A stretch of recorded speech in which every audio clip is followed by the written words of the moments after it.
Listo, bueno, buenas noches para todos.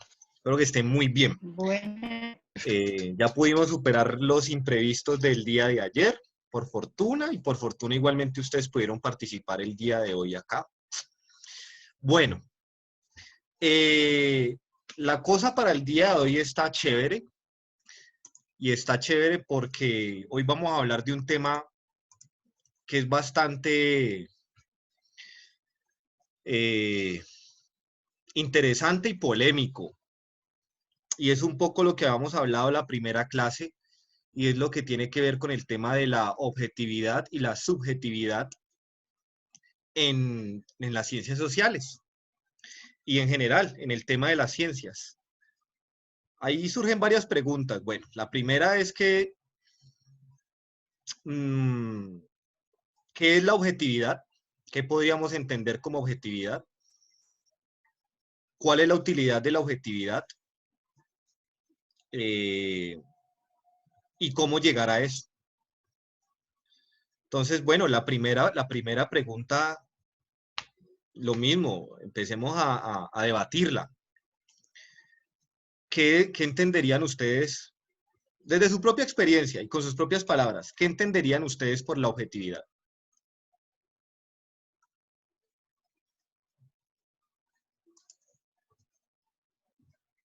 Yo creo que sería como ver las cosas, el tema, la teoría de una perspectiva más amplia, no solamente de su punto de vista, sino poder ver pues el tema de diferentes puntos de vista, ¿sí? Ser capaz de ver de ojos de otras personas, porque yo creo que parte de los estudios que no son estrictos científicos, no son cuantitativos, sino cualitativos, que es una palabra muy difícil para mí. Entonces los estudios, pues punto es el único punto de vista que podemos tener, porque siempre lo miramos de una manera pues, de nosotros. Entonces la manera de tenerlo más, pues era subjetivo. Entonces la manera de tenerlo más objetivo es poderlo verlo de diferentes puntos de vista. Complementando lo que dice Paulina, yo diría que la objetividad es la afirmación de un hecho o de una información que esté siempre respaldada por una evidencia científica o comprobada, podríamos. O sea, a ver, entonces, en el caso de Paulina, el conocimiento objetivo sería aquel que, digamos que ha sido conseguido a través de a través de diferentes miradas, no desde, no desde la unidad, sino desde la pluralidad. Y en el caso de Luis Fernando, entonces sería que a través de las herramientas, Luis, fue lo que dijiste. Sí, que la afirmación de cualquier tema o de cualquier teoría esté soportada en una evidencia científica o resultado de una investigación. O sea, que sí, entonces que sea lo comprobable, lo que es comprobable. Bueno, ¿alguien más quiere añadir algo?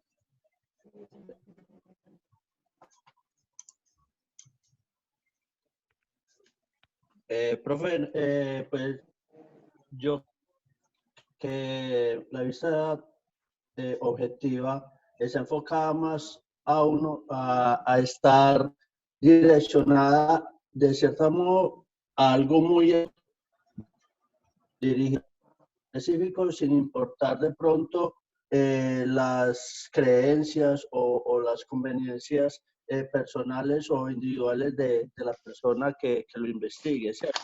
Es como ir de una forma clara, lograr ese objetivo y saber cómo, en cierto modo, cómo explicar de forma general al público pues, lo que se está investigando, profe. Ok, bueno, eso ya es un enfoque mucho más como desde lo metódico, según lo que entiendo lo que dice Jorge. yo también quiero decir algo. Claro que sí, Rosalba. Pues es como lo que puede ser comprobable, ¿no? Pues un poco pues un poco no, es como complementar, pero todo apunta como a lo que ya han dicho. Pero es como situaciones comprobables, investigación, si en el caso de la investigación, como que tenga argumentos sustentables, como que uno pueda decir por qué las cosas son así. Porque se habla con objetividad porque hay un sustento, hay un respaldo de unas pruebas antes de dar como el concepto final. Pienso pues que más o menos eso. Ok, listo. Gracias, Rosalba. Profe, abstraer la realidad desde conceptos y miradas verdaderas y validables. Puede ser. O sea, desde la comprobación de la hipótesis.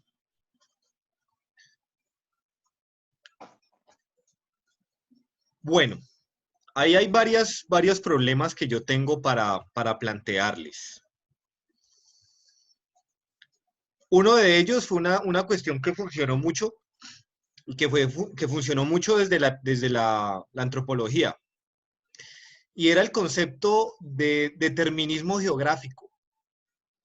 ¿Qué es el determinismo geográfico? Era el planteamiento de que, dependiendo de la zona en donde viviera una persona y el clima al que estuviera sometido, esa persona tenía X o Y características.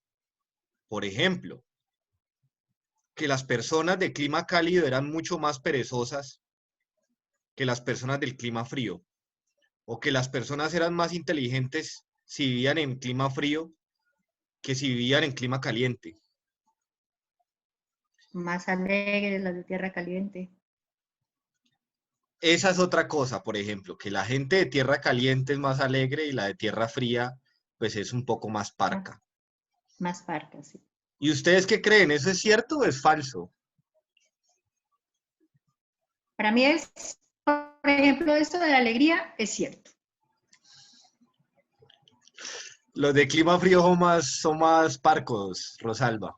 Sí, pues es que son condiciones, o sea, es el medio que los condiciona. Objeción, señor juez. Al lugar. Lugar. Luis Fernando, entonces, ¿cuál es tu descargo? No, es que no podemos calificar la alegría de alguien solamente por el clima. O sea, no tiene un fundamento serio, científico, sustentado que nos permita afirmar semejante cosa. Dígalo, semejante bestialidad. Yo soy de clima frío y soy muy alegre. El problema... Eso es algo inaudito, oiga. Son más bien condiciones de ánimo. Apóyenos de clima frío, hermano. Porque entonces... Eso depende de la circunstancia. Yo no voy a decir nada porque el determinismo habla por sí solo. Profe. Vamos, Coria, vos te tenés que quedar callado, chico. Bueno, miren. Profe, pues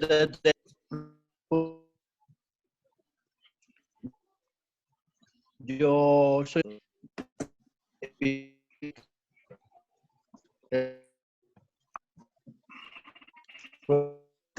un cambio total y si puede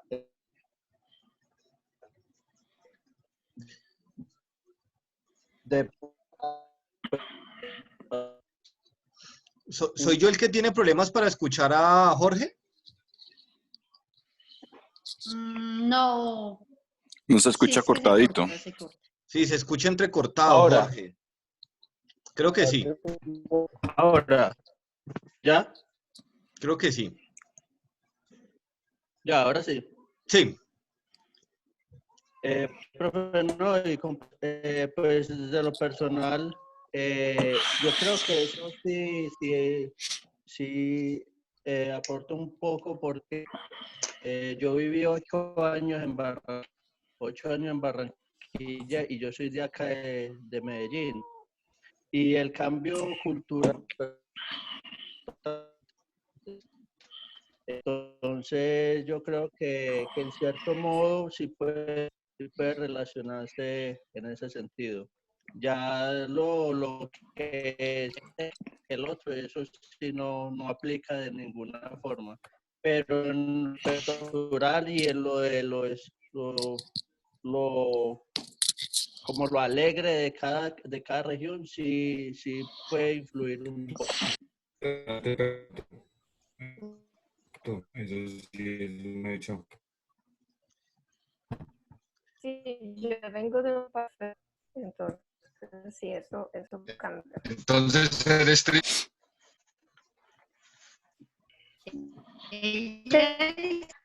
Bueno, pero se dan hay cuenta. excepciones. Digamos que la cultura en todas las regiones, sea el clima que sea, pues varía un poco por el entorno y todas las influencias geográficas y bueno, todo lo que estamos hablando. Pero eso no lo hace a la persona más triste o más alegre. En eso es que no estoy de acuerdo. Conozco personas de tierra caliente que son tristes y y son nativas, pero no tienen la misma chispa que otros vecinos, otros compatriotas de la misma región. Y lo mismo en Tierra Fría. En Tierra Fría tenemos personas muy alegres. Yo me considero entre los alegres y characheros. Y bueno, y también depende mucho el concepto de alegría que tengamos en cada una de las regiones.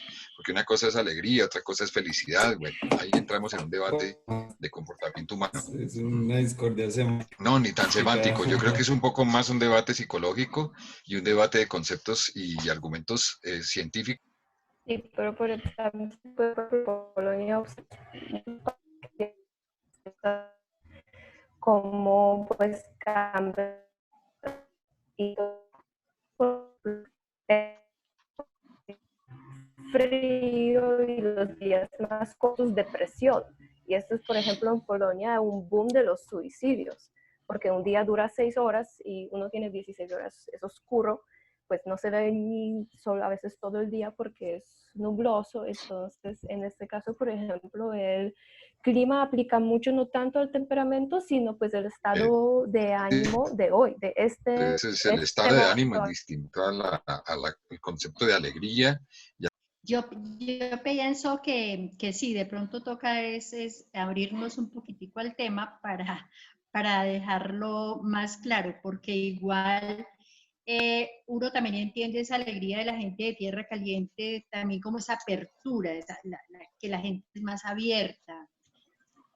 Y digamos, Luis Fernando, tú de pronto puedes estar entre las, ¿cómo se llama esto? Se me fue la paloma cuando, entre las reglas que, digamos como las pocas personas, eso, es que se me fue la palabra, entre las personas que no tienen esa característica, pero sí es una regla general y puede que ahí entren, digamos, ahí sí pues como, antes de tocar la subjetividad, ahí pues como que entre también como ese tema, ¿no? Porque pues como... te cuento lo siguiente, Rosalba. Resulta que en este momento estoy en un proceso de asesoramiento, estoy asesorando la creación de un centro de escucha y prevención asistida en salud mental. Y uno de los temas que tocamos precisamente en la reunión pasada era ese, quién era alegre, quién era feliz y cómo las circunstancias lo ponen a uno bien o lo ponen mal. Entonces, todo depende del entorno, del momento, del estado de ánimo, de algunos factores externos que influyen directamente en el comportamiento humano. Y vemos en estos días, por ejemplo, que mucha gente en tierra fría y en tierra caliente, pues están tristes por la incertidumbre que hay frente al futuro. Entonces, todo depende de otros factores. Si bien es cierto, y también miramos una investigación, no recuerdo en este momento y les conseguiría el dato, pero había un psicólogo que decía que la alegría y la felicidad, dependiendo del clima, estaba asociado siempre a la piel, ¿sí? Y cuando decía la piel, era que en tierra caliente se mostraba más piel y la gente se disponía de una manera diferente, y en tierra fría se mostraba menos piel y la actitud era distinto. Tenía unos argumentos de estudios que afirmaban eso, pero definitivamente es el entorno. Y de hecho, a veces cuando uno tiene una actitud mental frente a la vida, dependiendo del entorno, dependiendo de cómo amanezca el día, pues va a estar triste o va a estar feliz. Hay personas que se levantan en tierra caliente y si está nublado o no está el sol radiante, dice, uy, qué día tan frío, voy a estar hoy como deprimido. Y automáticamente se programa para estar deprimido. O hay otros en tierra fría que cuando entonces yo también estoy feliz. Fíjate cómo es un tema de condicionamiento mental más que claro, pero también también ahí hablando de lo que tú dices, eso me parece a mí sí muy interesante, o sea, el tema es muy interesante para debatirlo. También hay tendencias, ¿no? Hay personas que tienen tendencia, independientemente de que iban allá o iban acá. Sí, ahí caben muchas cosas, pero sí hay una regla general. Sí, hay una regla general, pero entra Lo a cierto es discutirse. que muchos de los cambios de temperamento son cambios químicos dentro del cuerpo de la persona, ¿no? Pues el sistema endocrino es el que de alguna manera nos enamora, ¿no? Que se beba más en tierra caliente, eso es distinto. Pero es que además yo creo que eso está mediado además por un asunto, por un discurso colonialista. Es decir, pensar quiénes son los que denuncian.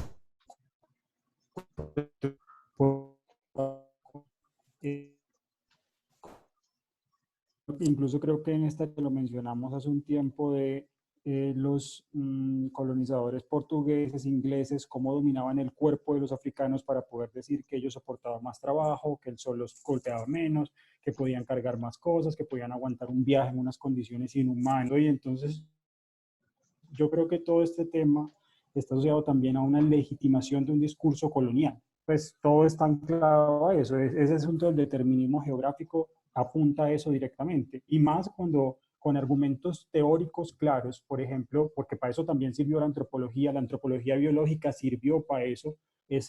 Por ejemplo, la frenología de finales del siglo XIX, todo ese tema de asuntos del cuerpo, de la forma en la que le entra el aire a los pulmones, de la adaptación fisiológica a ciertos territorios, también está mediado por quién enuncia el discurso y quién controla los cuerpos del otro para poder hacer como aseveraciones como estas de las que estamos discutiendo. Sí, claro, total. Yo leí por ahí también que una de las estrategias de colonización era mezclar para controlar el temperamento. Sí, señores, tienen toda la razón en las diferentes cosas que han dicho. A ver, lo que pasa es que ese tema del determinismo geográfico, como bien estaba mencionando ahorita Germán, tenía que ver mucho con un concepto que se llama lugar social de enunciación. Entonces, ¿qué es lo que pasa? Pues claro, si yo soy barranquillero o soy costeño, y entonces yo me pongo a hablar con Luis Fernando, y digo, no, pues digamos que Luis Fernando es chévere, pero igual es parco, es cachaco, se le nota lo cachaco en ese sentido. Claro, porque lo estoy juzgando desde mi lugar y desde mi formación. Entonces, el tema es que uno no puede determinar, por ejemplo, la alegría en que la persona sea digamos, muy espontánea y de movimientos y no sé qué, sino que son diferentes formas del sentir. No es que unas sociedades sean más alegres que otras, sino que hay sociedades que son más expresivas que otras, porque aparte, digamos que dentro de sus planteamientos culturales lo necesitan y tienen ese tipo de características. En cualquier cosa, lo que yo quería llegar con el tema del determinismo geográfico es que eso funcionó mucho tiempo, ese planteamiento, y digamos que de alguna manera científicamente estaba sustentado, por ejemplo. Y sin embargo era una vaina falaz, era un planteamiento falaz. Entonces, eso apunta mucho con lo que había dicho Paulina al principio, que era con este tema de las diferentes visiones, que yo no le diría así, sino que le diría, Paulina, una vaina que se llama categorías de análisis. Y digamos que es una herramienta fundamental para cualquier quehacer científico. ¿En qué sentido? Las categorías de análisis son la posibilidad de analizar un fenómeno desde diferentes puntos de vista. Y en la medida que miremos algo desde los diferentes puntos de vista, ese fenómeno o el entendimiento del fenómeno va a ser mucho más amplio y mucho más rico. No es lo mismo, por ejemplo, un abogado antropólogo que un abogado. Es decir, el abogado antropólogo va a tener la mirada desde el derecho de un fenómeno, pero también va a tener la mirada desde la antropología. Entonces van a ver allí más elementos, más conceptos, más métodos. más lecturas, más visiones para el análisis de un fenómeno. Entonces, eso es bien importante. Por otro lado, también, ¿qué es lo que se tiene? Pues que de nada sirve que nosotros miremos un fenómeno si no hay una metodología y un orden para el análisis de ese fenómeno. Entonces, ahí iríamos con la cuestión del método. Es fundamental el método. Y si ustedes me preguntaran a mí, yo diría que lo que hace el conocimiento objetivo es la aplicación correcta de un método. Más allá de eso no tenemos nada. ¿Por qué? Porque nosotros somos, para bien o para mal, sujetos históricos. Estamos signados por una cantidad de elementos culturales que han sido heredados a través del tiempo y no podemos salir de allí. La posibilidad que nosotros tenemos del conocimiento es una posibilidad que ha sido dada gracias a nuestra crianza, gracias a nuestra formación, al lugar donde hemos vivido, la gente con la que hemos convivido y con la que nos comunicamos. Toda esa serie de cosas y de conocimientos son los que nos forman a nosotros como sujeto y son finalmente los que nos permiten mirar algo. Entonces, en ese orden de ideas se tienen dos cosas. No va a haber ningún conocimiento que sea puramente objetivo. Pero eso no quiere decir que el conocimiento tenga una pretensión de objetividad. Es decir, ese tema de la subjetividad no puede ser una excusa para hacer una investigación y que la investigación esté viciada. Por ejemplo, entonces yo soy uribista y voy a analizar como antropólogo todo el fenómeno que pasó ahorita con Petro, ese movimiento masivo y esa asistencia masiva a las plazas a escucharlo. Hombre, pues yo no puedo empezar allí a meterme con la cantidad de prejuicios que tenga y las malas ideas que tenga en contra del candidato y la gente que lo sigue. Y luego lavarme las manos diciendo, no, pero es que no hay ninguna investigación que sea puramente objetiva. O sea, ese no es, digamos, el planteamiento real. El planteamiento es que va a haber una carga de subjetividad en cualquier investigación, pero que gracias al método se minimiza la carga de subjetividad. Y a eso es a lo que uno apunta.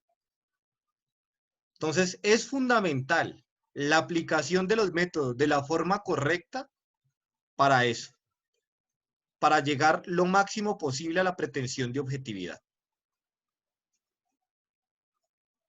Porque es que además hay una cuestión allí con ese tema, que ahí entraríamos a hablar de la teoría sociolingüística, que lo maneja muy bien un señor que se llama Wittgenstein, o que se llamaba, de apellido Wittgenstein.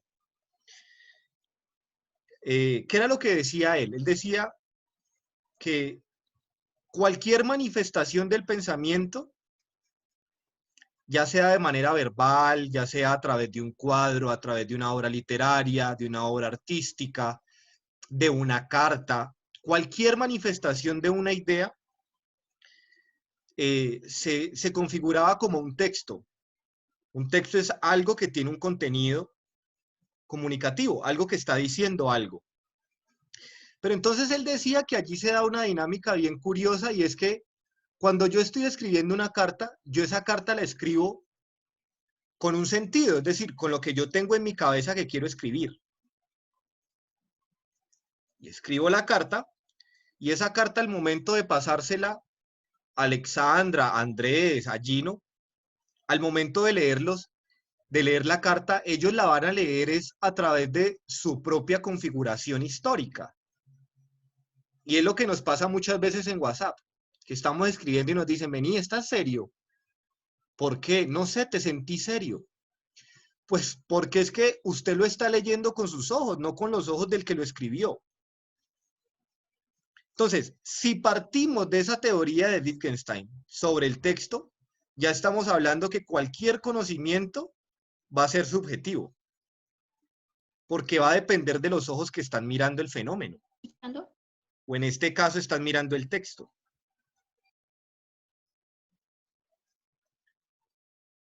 Entonces... Permítame una pregunta, profe. Sí, Profe, sí, permítame Luis. una pregunta. Eso también puede pasar con las ciencias naturales, básicas, o con la química, con la física, o cualquiera de esas ramas de la ciencia aplicada, de las ciencias básicas. Mire, Luis Eustorgio, yo creería que sí. En menor medida, pero yo creería que sí. Sí, porque finalmente el fenómeno está mirado a través de los ojos de alguien. Y la descripción del fenómeno está mirada a través de los ojos de alguien. O está escrito a través de los dedos de alguien en este caso. Incluso las mismas, las palabras que nosotros utilizamos también dan cuenta de X o de Y significado. Cuando yo estoy diciendo que algo está en el esplendor o que algo está en su apogeo, digamos que en términos generales la idea es la misma, pero la sola diferenciación o la sola escogencia de una palabra en relación con la otra cambia en cierto punto el entendimiento de eso que se está diciendo. Entonces, en ese orden de ideas, yo pensaría que sí, porque es que además la forma del conocimiento o la forma de transmitir el conocimiento es a partir del texto escrito, es a partir del artículo académico, del libro, etc.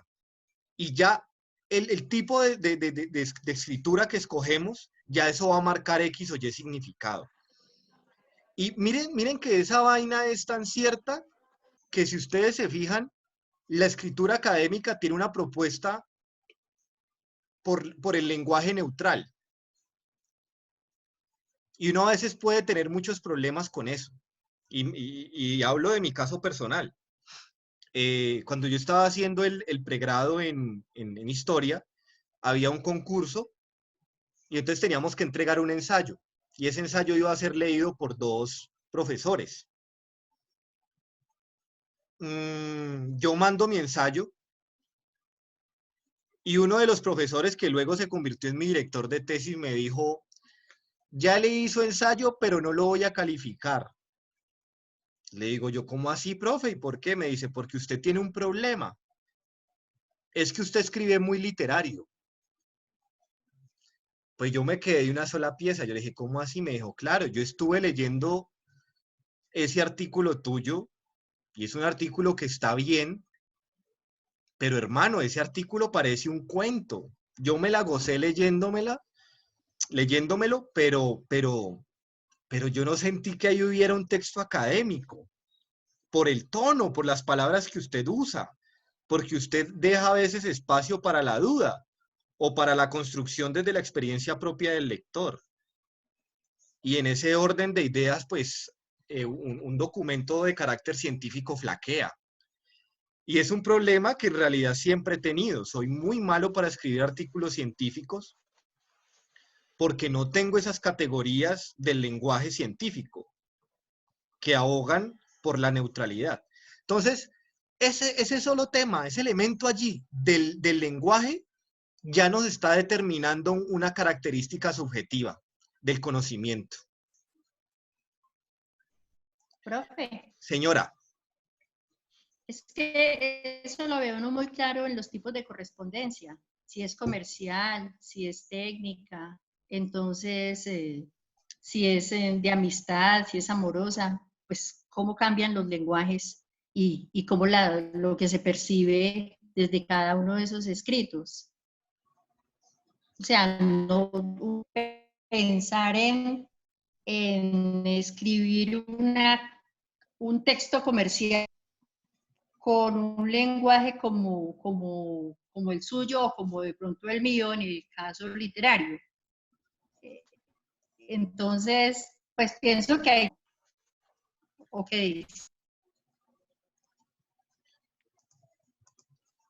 Sí, sí, no, totalmente, o sea, totalmente. Las dinámicas del lenguaje modifican todo. De hecho, aquí ya nos vamos a meter un poco en historia de las ciencias sociales. Y para más o menos la década del 70, hay una revolución del paradigma dentro de las ciencias sociales. Por ejemplo, en la década de los 60 fue muy fuerte aquí en Latinoamérica el tema del marxismo, porque coincidió con la Revolución Cubana, coincidió con la Guerra Fría, coincidió con varias cosas que hicieron una influencia muy fuerte sobre el pensamiento marxista, y todo fue mirado en la clave del marxismo, lo que les había hablado la otra vez.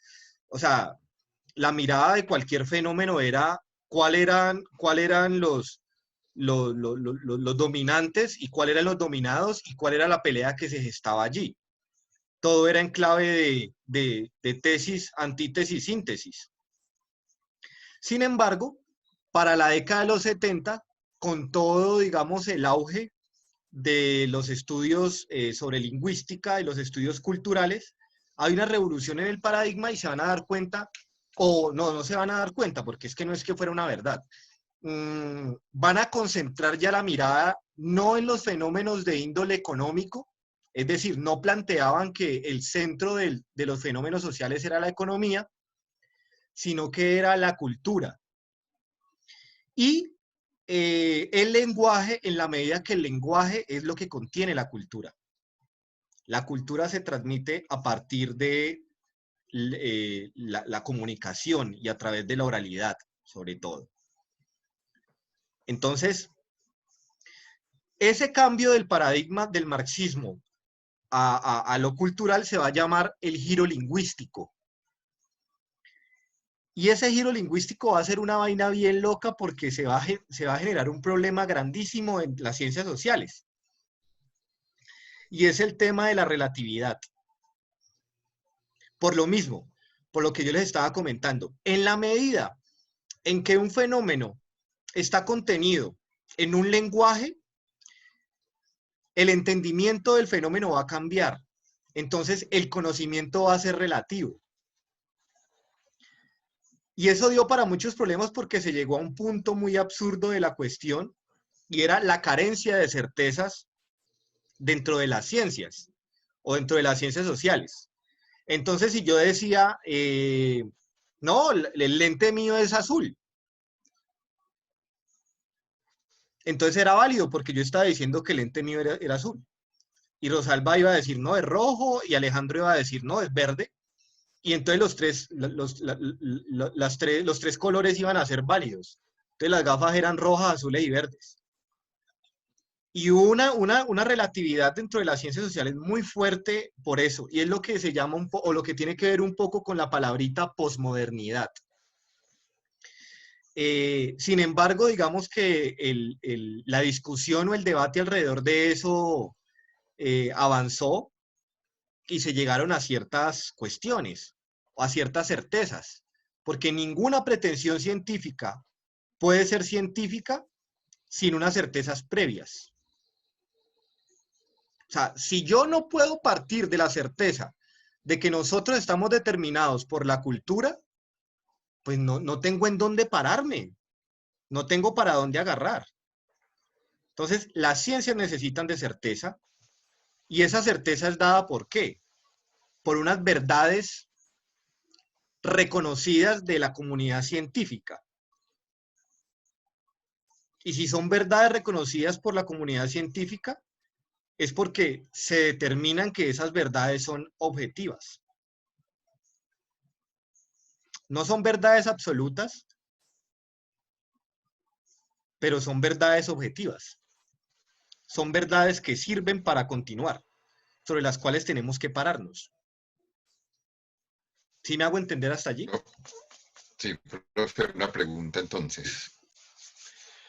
De acuerdo con lo que hemos escuchado, ¿la etnografía es objetiva o subjetiva?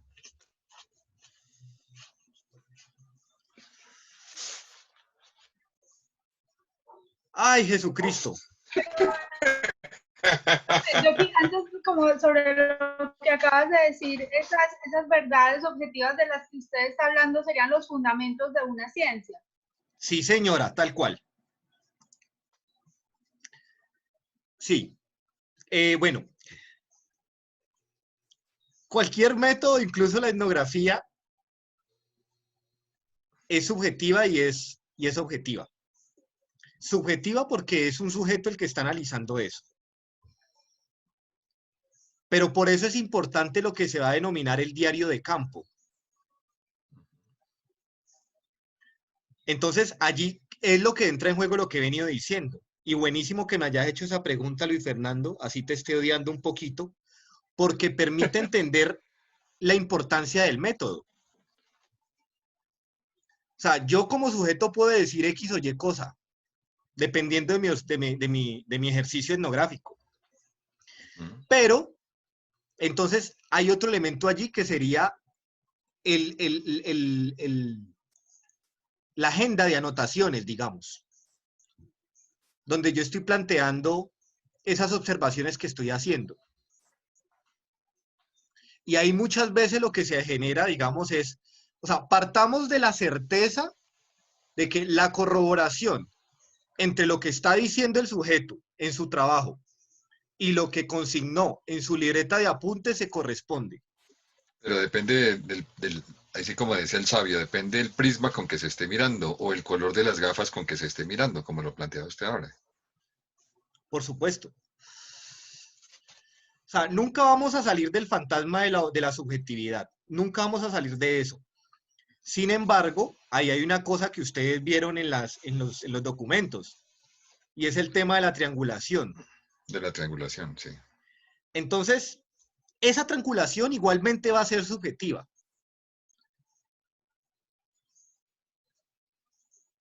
Pero entonces ahí diríamos, va a ser subjetiva, pero no tanto, porque se está llegando a un consenso entre lo que están estableciendo las diferentes fuentes y el que está haciendo la investigación. Pero entonces ahora la otra pregunta es, ¿lo subjetivo es malo? Bueno, esa es una gran pregunta y para quedarse respondiéndola toda la vida. Toda la vida, porque aparentemente es malo. Tan malo será ante la sociedad científica que se ha estigmatizado el término subjetivo. Entonces todo aquello que sea subjetivo no carece de validez, carece de validación y carece de credibilidad. Y eso, pues, con razón a los antropólogos los tienen por allá de último en la lista, hermano. Profe. Sí, Andrés.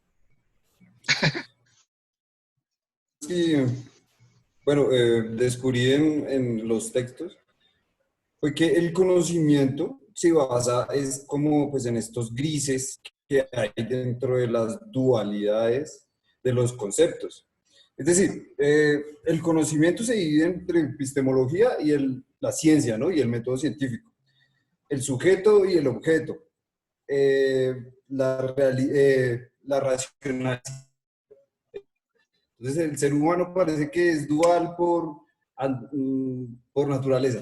Entonces, yo veo que la generación de ese conocimiento es la relación entre estos conceptos que se van desmenuzando de a dos, de alguna manera. Entonces, pues tenemos la pregunta de que si etnografía es subjetiva o objetiva, o si tenemos, bueno, la siguiente pregunta que hizo Luis, pues yo veo que también la filosofía se encarga es de eso, ¿no? De no dar una verdad absoluta. Es decir, la filosofía pura lo que hace es cuestionar y derrumbar todo, ¿ve? Entonces, la ciencia lo que hace es, yo digo, ¿no?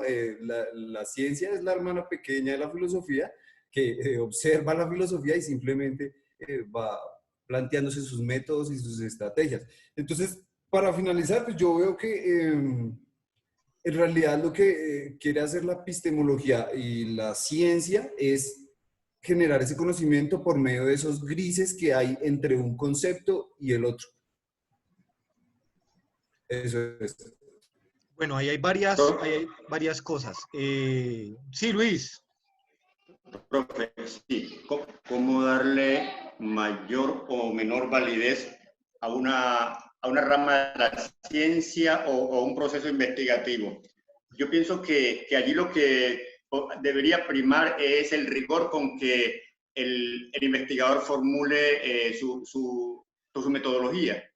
Y eso no va a estar tanto en si es cualitativa, si es cuantitativa, si es ciencias sociales, sino que debe ser también desde construya ese método de investigación, que debe ser a partir de teorías y en algún nivel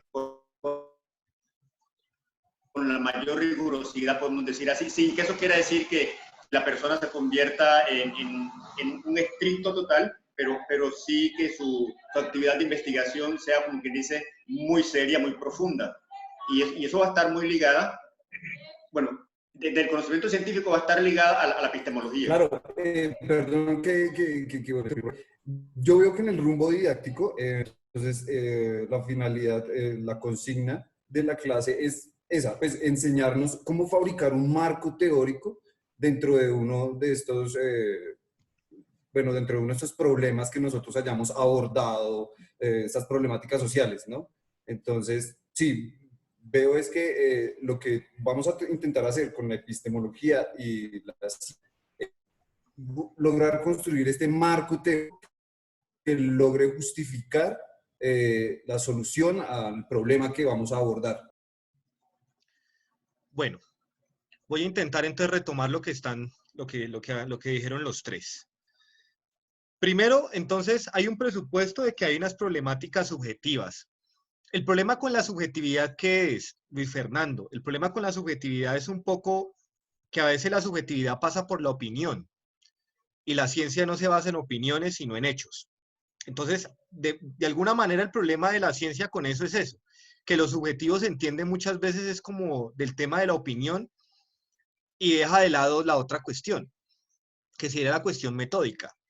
Entonces, en ese orden de ideas con la cuestión del método etnográfico, el método etnográfico tiene una gran problemática porque tiene una gran carga subjetiva y de allí la importancia de que eso no sea considerado como válido, sino que ese producto de la etnografía sea pasada por otros tamices, sea pasada por la teoría, se contraste, etcétera, etcétera.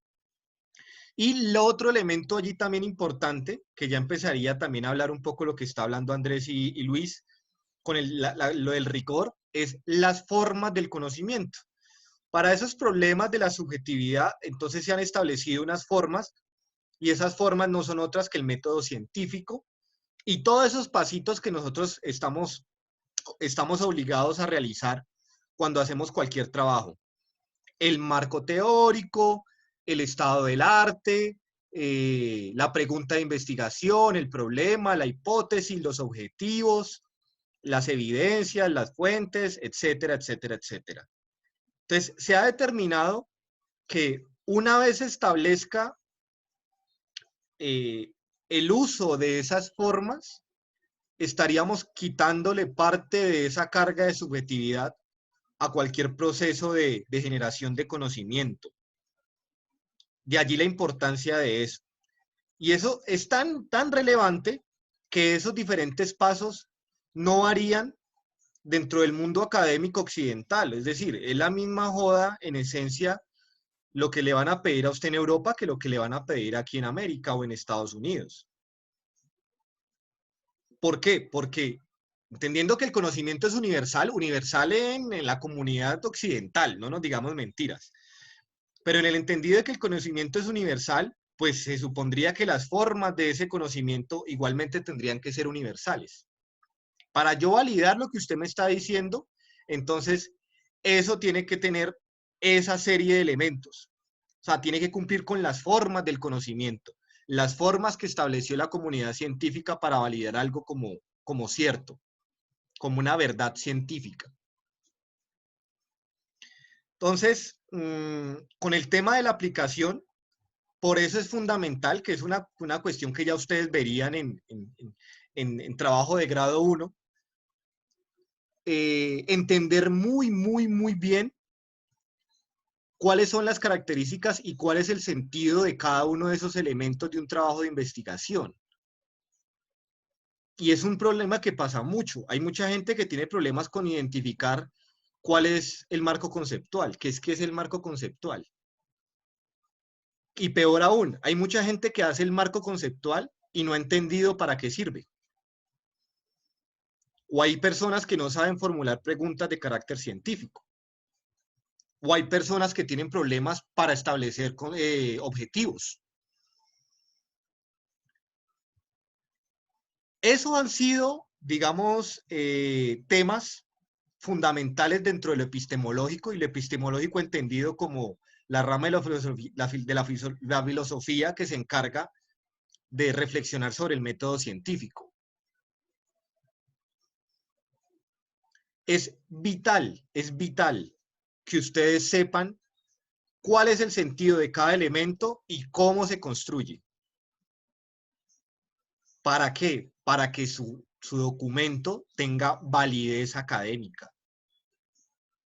Si ustedes me están hablando, por ejemplo, de una comunidad indígena que está haciendo procesos económicos, que estableció una granja, un negocio de X o Y cosa.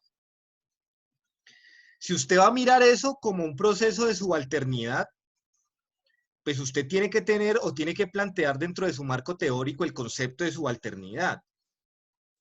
Y ese concepto de subalternidad, ¿desde dónde me lo está diciendo?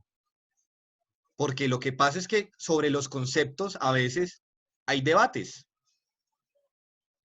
En la misma epistemología pasa eso. Hay unas personas que dicen que una cosa es la nociología y que otra cosa es la epistemología.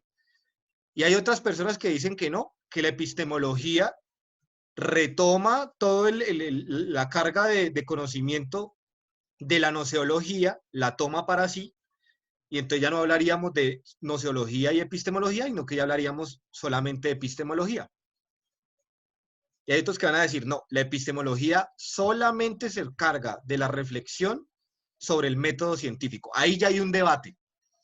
Entonces, si usted en un trabajo de investigación necesita o va a trabajar con el concepto de epistemología, usted tiene que aclarar desde dónde lo está trabajando. ¿Qué autores escogió usted para trabajar ese concepto? Y eso va a aplicar para todo. Subalternidad, resistencia, género, cultura, lenguaje. Bueno, cualquier concepto que usted trabaje, usted tiene que mostrar cuáles son los conceptos que usted está utilizando y desde dónde los está utilizando. Y eso es una cosa que no se tiene muy en cuenta. Regularmente lo que uno nota en los trabajos de investigación es que la gente hace el marco teórico porque es que hay que hacerlo y lo están pidiendo, pero no reconoce realmente cuál es la utilidad de eso. Y así para cualquier cosa. Yo he trabajado como asesor en trabajos de grado, fuera de línea, es decir, unos estudiantes van a mandar su trabajo de grado, no pudieron comunicarse de la mejor manera con el director de tesis, o sienten que no tuvieron la asesoría correcta, y me lo mandan. Y a veces me lo mandan simplemente para que corrija estilo o cositas así, o para que les ayude o los asesore para terminar el trabajo. Lo primero que yo hago es mirar los objetivos y la pregunta de investigación. Es lo primero. Y muchas veces me doy cuenta que la pregunta de investigación está mal planteada. O que la pregunta de investigación no corresponde con los objetivos. O que, incluso peor, la pregunta de investigación y los objetivos no corresponden con lo que tienen en la cabeza los que están haciendo el trabajo de grado. Y eso es un error. Pues imagínese usted hacer todo un trabajo de grado cuyas bases están malas. Es un problema gigante.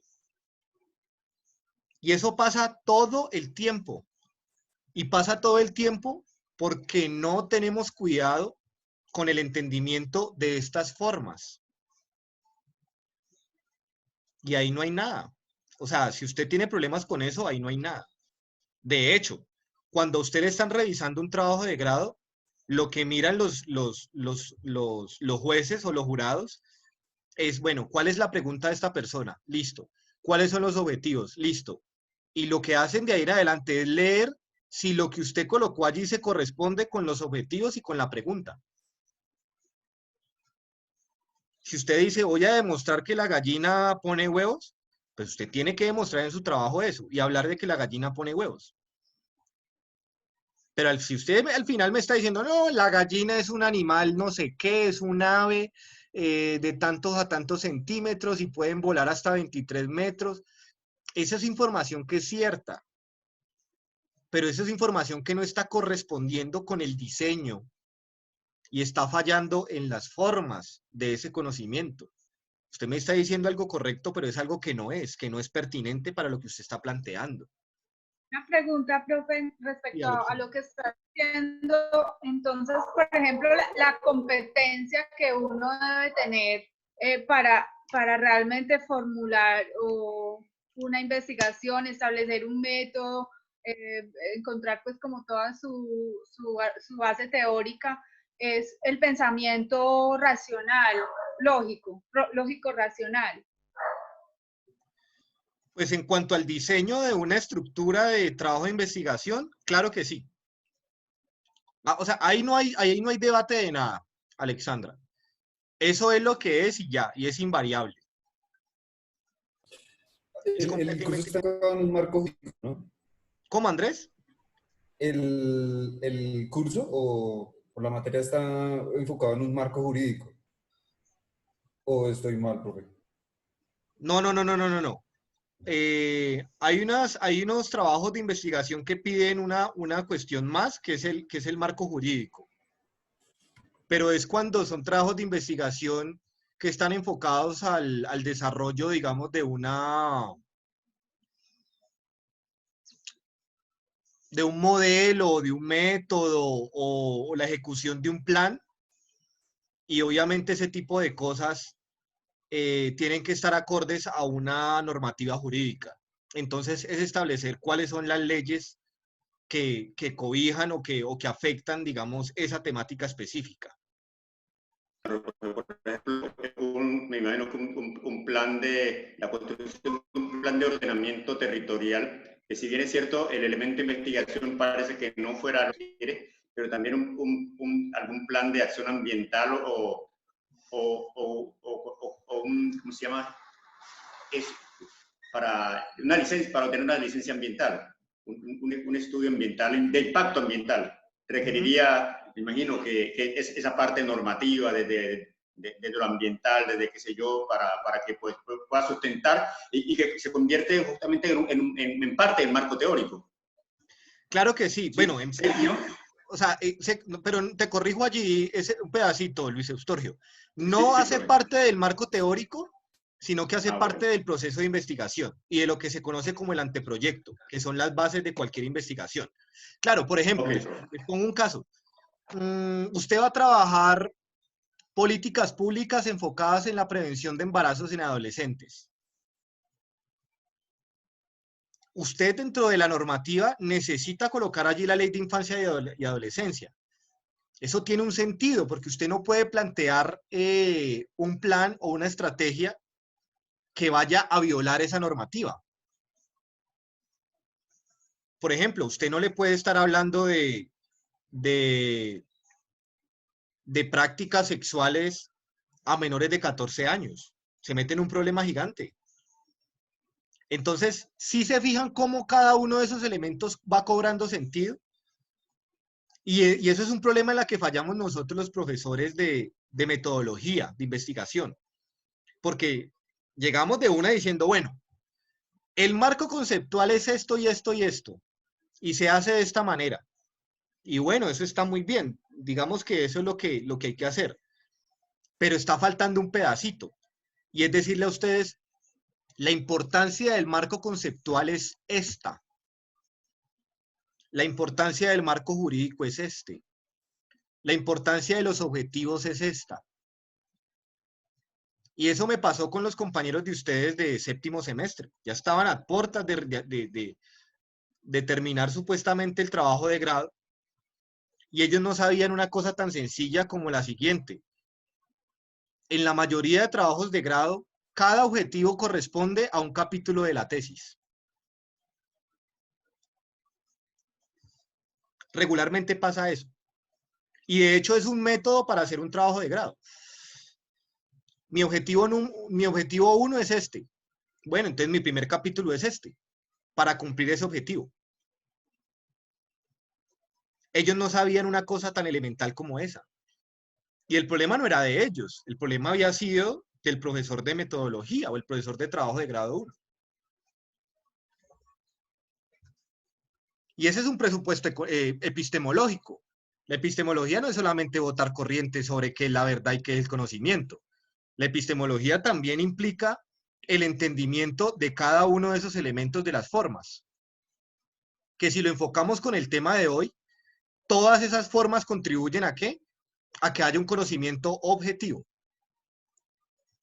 Y que haya un método que sea riguroso, que haya un método que sea veraz. Que el método esté enfocado realmente a su quehacer científico.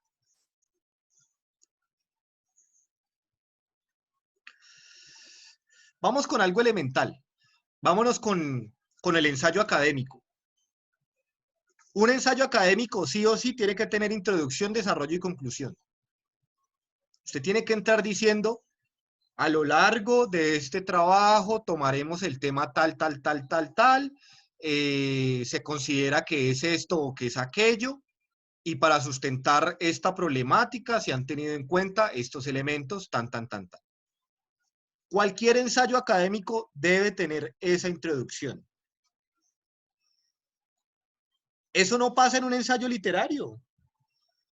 Ustedes se ponen a leer, por ejemplo, un ensayo bellísimo que es muy conocido, que se llama El arco y la lira de Octavio Paz. Y ahí no pasa eso. Octavio Paz no se pone a usted a decirle, a lo largo de este ensayo trabajaremos. No. El man arranca. Pero porque es que en el caso de Octavio Paz, él no tiene un presupuesto científico. El objetivo de él no es generar conocimiento científico válido. Empezando porque la literatura no es una ciencia.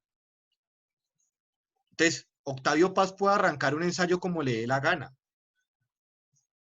¿Sí? Gino Escobar no puede. Gino Escobar aquí no me puede hacer un ensayo escribiéndome cualquier barbaridad al principio. Porque es que él es un antropólogo. Él está generando conocimiento. Y él tiene que adaptarse a unas formas para que ese conocimiento tenga validez, para que su reflexión tenga validez. Porque es lo único que tenemos para poder escapar de la subjetividad, las formas y el método. No tenemos de otra. Cuando nosotros violamos esas formas, pues ya no hay nada, porque ya no tenemos a qué aferrarnos. Profe, una pregunta. ¿Y entonces cómo hacemos para darle validez, darle sustento, de tal manera que luche con esa estigmatización de la subjetividad en muchos escenarios? Lo he visto en algo como lo que mencionaba Luis Eustorgio, en los estudios ambientales, en los planes de desarrollo, en los estudios de arqueología preventiva, en los programas de responsabilidad social empresarial cuando se hacen labores. ¿Cómo al momento de tomar decisiones la organización o la administración gubernamental, el último en tener en cuenta para la toma de decisiones es el informe de etnografía o el informe etnológico o el informe de las comunidades en cuanto a la antropología se refiere? Porque no le dan ni la importancia que merece y que requiere, porque lo consideran subjetivo. Y volvemos a la misma estigmatización de la subjetividad. ¿Cómo le damos soporte a un informe de esos para que tenga más fuerza, tenga más soporte, tenga más rigidez en algún momento? El problema, Luis Fernando, es que ese es un objetivo bastante ingenuo, porque ahí está escapando de las formas científicas. Digamos que lo que estabas mencionando del carácter subjetivo, eso no es otra cosa que una artimaña para delegitimar eso. Y es una artimaña porque lo que les decía yo a ustedes la otra vez, el antropólogo va a entender el fenómeno, o digamos que la pretensión es esa, de entender el fenómeno en su totalidad.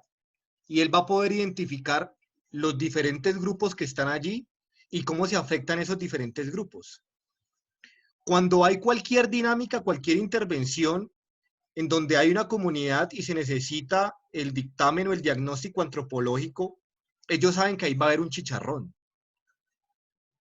Porque el antropólogo va a decir en su informe cosas que están en contra de sus intereses. Miren nomás el problema.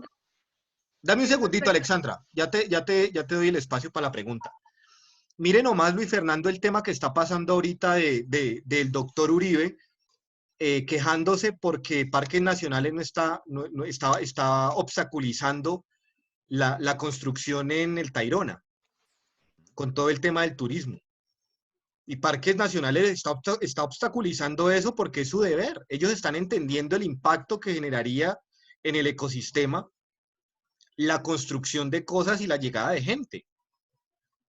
Pero dentro del discurso del doctor Uribe, lo que está haciendo, lo que está planteando él es que Parques Nacionales está en contra del desarrollo de la nación y no está permitiendo que el nuevo petróleo sea el turismo, como le está diciendo el eminente presidente Duque. Entonces, ahí no se está jugando con las formas de la cientificidad, se está jugando es con las formas de la política, y frente a eso no hay nada que hacer. Como diciendo, profe, lo que mencionabas en algunas clases anteriores en lo relativo a las representaciones sociales, ahí no, eso no entra como un criterio de validez. No sé si comprendí bien pues como el concepto, pero entonces la representación social que tiene toda una comunidad, cierto, respecto a su o respecto a un tema identitario, por ejemplo, para validar una consulta previa, todo lo referente pues como a los derechos étnicos, territoriales, a partir de las representaciones sociales, pues no viene siendo ya un criterio válido, o podría ser un criterio válido a nivel jurídico o a nivel etnográfico, académico. Pues sí y no, dependiendo del marco legal. El problema es que es ese, o sea, cuando las ciencias sociales entran en el campo de lo jurídico, va a haber muchas cosas que son legítimas desde el punto de vista científico, pero desde el punto legal no. Entonces, si hay, por ejemplo, una jurisdicción especial, en el caso, por ejemplo, de las comunidades indígenas, eso entra a tener validez, pero porque a ellos los cobija unas leyes diferentes y tienen la posibilidad de eso. Por ejemplo, el caso de que en algunas comunidades se puedan casar desde los 11, 12 años, porque hace parte de su cosmovisión. Pero si nosotros estamos hablando de eso mismo en una comunidad campesina, no, porque ellos tienen las mismas leyes que nosotros. Entonces, siempre y cuando las leyes lo permitan, digamos que esas cosas entran en juego. Pero siempre toca estar parados desde lo que dice la ley, desde lo que dice la norma, no desde lo que dicen las ciencias sociales. Profe, pero entonces está bueno el tema que estamos debatiendo y le voy a poner un tema fuerte y duro para y es el respuesta que usted me da de que depende los intereses políticos o los intereses económicos. Entiendo que es mejor estudiar economía y derecho que antropología. Bueno, dependiendo, Luis Fernando, claro. Si usted está dispuesto a bailar con la más fea, no. Y de hecho, los antropólogos han generado un contrapeso valioso para que no se hagan más cosas abominables de las que se hacen ya. Digamos que ahí están cumpliendo muy bien su labor subversiva de alguna manera, porque están permitiendo darle validez a otros elementos por fuera de lo que simple y llanamente dice la normativa. Si no, si usted quiere estar del lado de los que son, por supuesto, vaya a estudiar economía y derecho. Y se lo pongo de esta manera. El enfoque, por ejemplo, de la economía tiene muchos enfoques, pero el enfoque, uno de los enfoques de la economía es muy pragmático. No va tanto en campo de la reflexión o no va tanto en la cuestión cualitativa como sí la cuantitativa. Y el derecho no tiene un enfoque reflexivo. O sea, el abogado en Colombia, y me excusan los que sean abogados, los abogados en Colombia no son licenciados en derecho. Ellos son técnicos en derecho. Está enfocados en el quehacer. Y pegados de la letra y del literal y del numeral. Y de las formas, claro. Entonces, esa visión de la tecnicidad, pues no permite la reflexión. Por eso lo que les decía la otra vez, un ingeniero no es un científico. Un ingeniero es un ingeniero. El ingeniero trabaja con lo que hay y resuelve chicharrones, resuelve problemas. Sí, pero volviendo a encursar la conversación, pues yo sí quisiera que en este debate que estamos teniendo pudiéramos encontrar al menos un elemento que nos permitiera darle mucho más fortaleza a un informe antropológico, a un informe etnográfico, porque lo estamos viendo y se la tengo, se avecinan muchas cosas. No sé si usted tuvo oportunidad de leer ya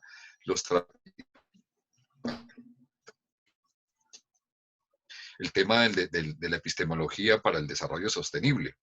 Y se viene encima ya todo un proceso de reestructuración en muchas cosas que tienen que ver con el tema antropológico, que tienen que ver con la organización o reorganización de una nueva cultura, pero si no vamos a tener los elementos de soporte que nos permitan darle más fuerza, más relevancia, más firmeza a nuestras investigaciones, pues vamos a seguir en lo mismo, quedando de últimos o relegados o simplemente que nuestros informes no se tengan en cuenta al momento. Profe, perdón, no tengo un poquito la palabra. Yo veo que dentro del pensum de la universidad está dirigido pues a una acción social concreta, ¿no? Entonces, pues por lo que he analizado, veo que nos están entregando entonces, ese panorama de a dónde es que tenemos que direccionar los esfuerzos. Volviendo un poquito al tema, devolviéndonos un poquito a lo que estaba debatiendo ahorita, al conocimiento, lo que me di cuenta,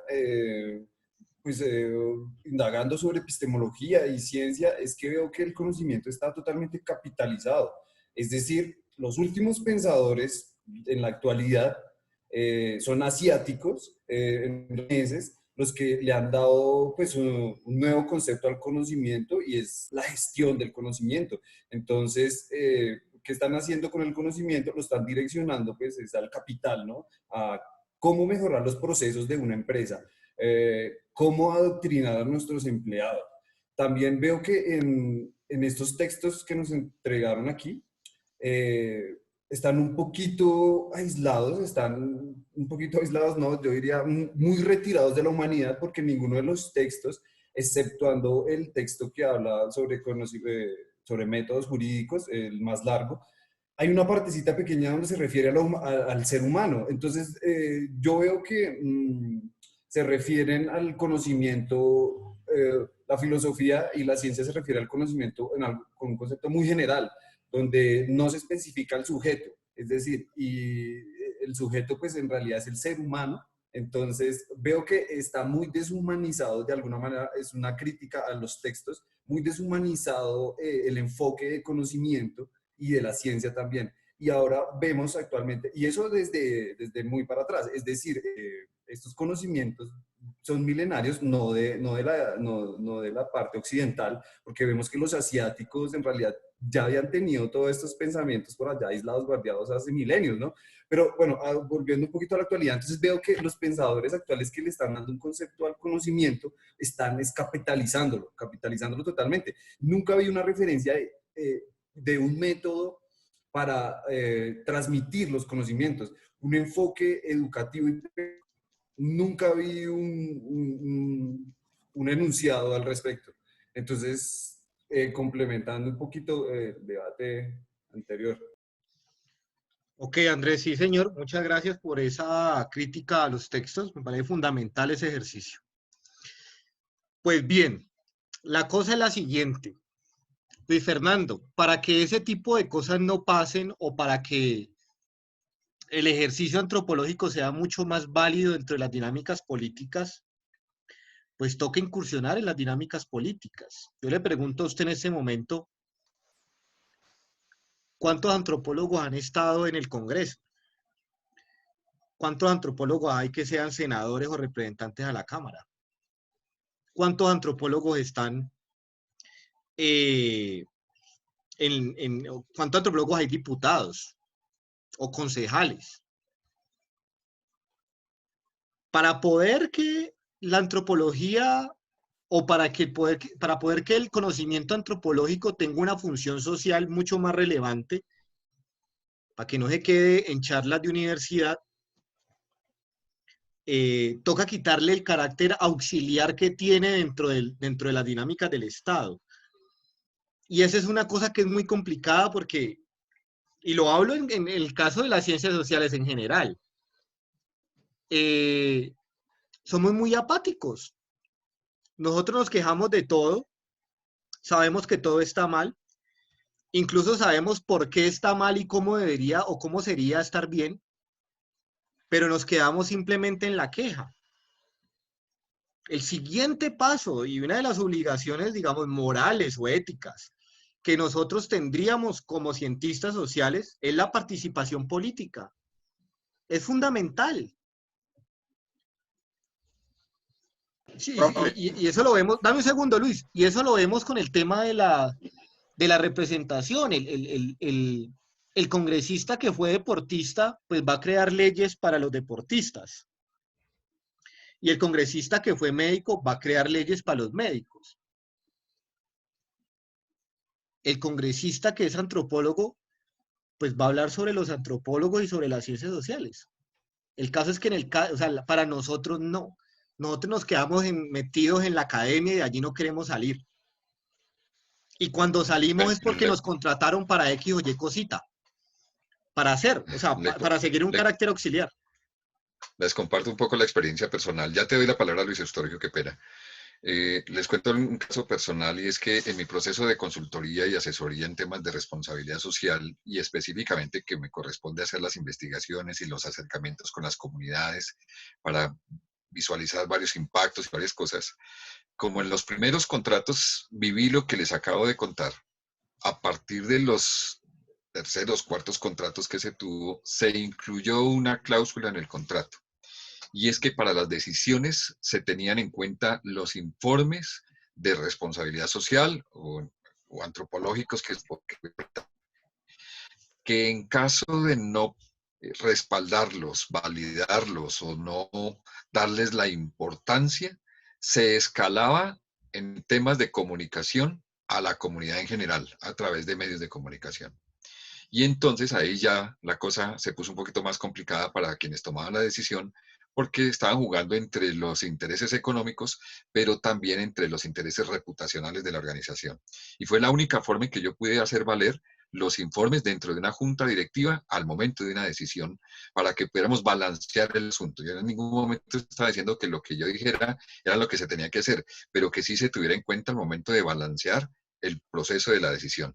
Y a raíz de eso empezaron a surtir una serie de efectos positivos en lo que nosotros hacemos desde la responsabilidad social empresarial, desde la sostenibilidad, y a raíz de eso acabo de tener hace unos 6, 8 meses más o menos una experiencia positiva, y es que lo que se me cuestionó hace 8 años en una junta directiva, se me agradeció 5 o 6 años después, ¿sí? Entonces, porque se tuvo en cuenta el informe antropológico, el informe de la comunidad y todos los impactos sociales de tener algunas decisiones. Pero la única forma en que pude hacer valer esto y darle sustento y soporte al informe jurídico es incluyendo una cláusula dentro del contrato. Fue la única forma. De lo contrario, yo veía que sí, miraban el informe, les parecía bonito, pero la decisión iba contraria a lo que nosotros habíamos sugerido. Entonces, tomé esa decisión y creo que fue, pues en su momento, una buena decisión y hasta el momento creo que es la única que conozco. Salvo ahora el planteamiento suyo de efectivamente no de política y ese tipo de cosas. Listo, ya te contesto. Luis Eustorio, ¿qué vas a decirnos ahorita? Sí, profe, que estos días que estoy aquí en esta pandemia, encerrado aquí en la casa leyendo documentos como un loco, y también estaba haciendo reflexión justamente sobre lo que pasa con los congresistas.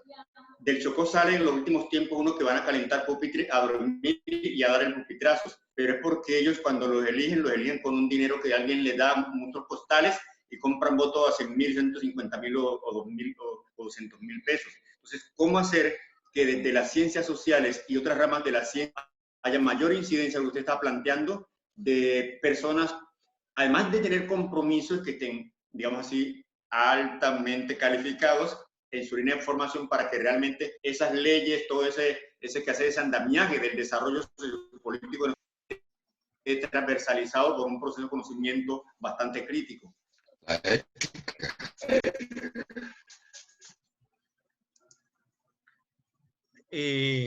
Muy sencillo, y eso en parte fue lo que le permitió a Petro tener cierto nivel de competitividad en las elecciones. Es el tema pedagógico, Luis Eustorgio. Acá nos hemos lavado las manos diciendo que es que la gente compra el voto. La gente vende el voto. Sí, es que la gente vende el voto porque igual no hay nada más que hacer con él.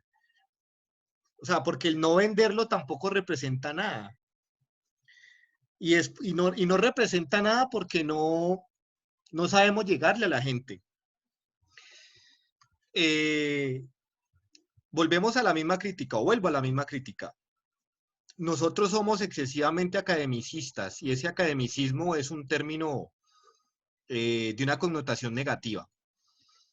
Somos felices hablando con una cantidad de palabras estupendas, ¿no? Entonces hablamos de, no, hay un problema epistemológico enfocado en que desde el punto de vista fenomenológico podríamos determinar unos planteamientos que son poco geodésicos. Bueno, decimos una cantidad de estupideces y nos creemos mejor entre más palabras raras decimos. Y con cada palabra rara nos estamos alejando mucho más del sentido social de nuestro quehacer. De ninguna manera, es que no se trata de eso. Y era lo que yo les decía. De lo que se trata es de que usted, con el conocimiento que tiene, pueda llegar al público. Eso fue lo que hizo Petro.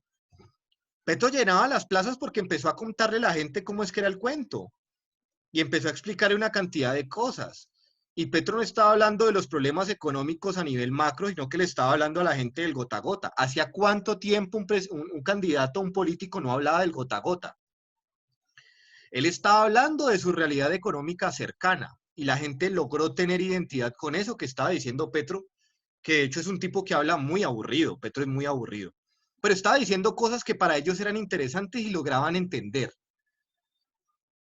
Entonces, no podemos lavarnos las manos y decir, es que yo para qué me lanzo al consejo si la gente no va a votar por mí. No.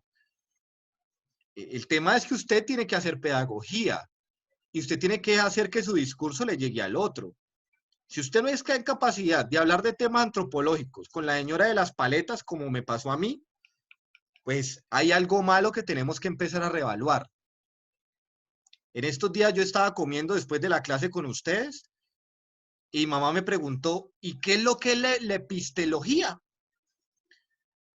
Y yo le dije, mamá, ¿cómo? La epistemología, eso que usted está enseñando allá con esa gente. Y yo, mamá, vea, la epistemología, y le expliqué traté de explicarle a mi mamá qué es la epistemología.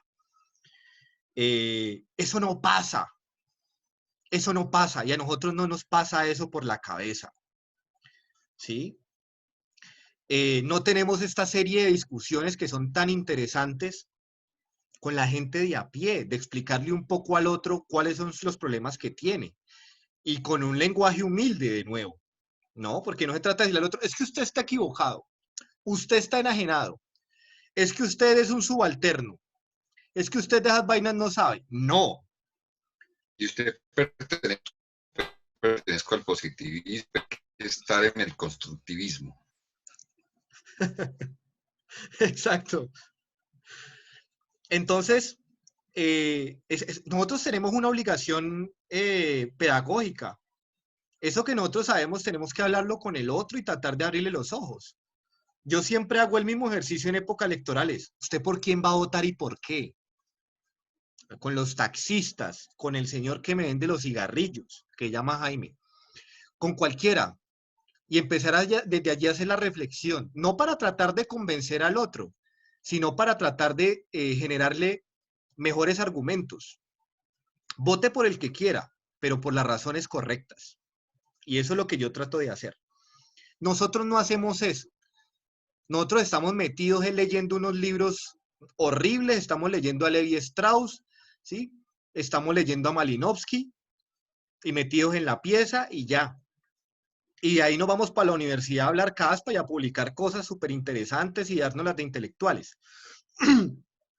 Y entonces esa falta de comunicación entre la academia y la sociedad civil es lo que ha generado que se den este tipo de cosas. De allí que llega un señor como Petro y empieza a hablar y a explicarles y qué es la importancia de la ley sobre el agua, de los derechos fundamentales, de encontrar nuevos recursos energéticos,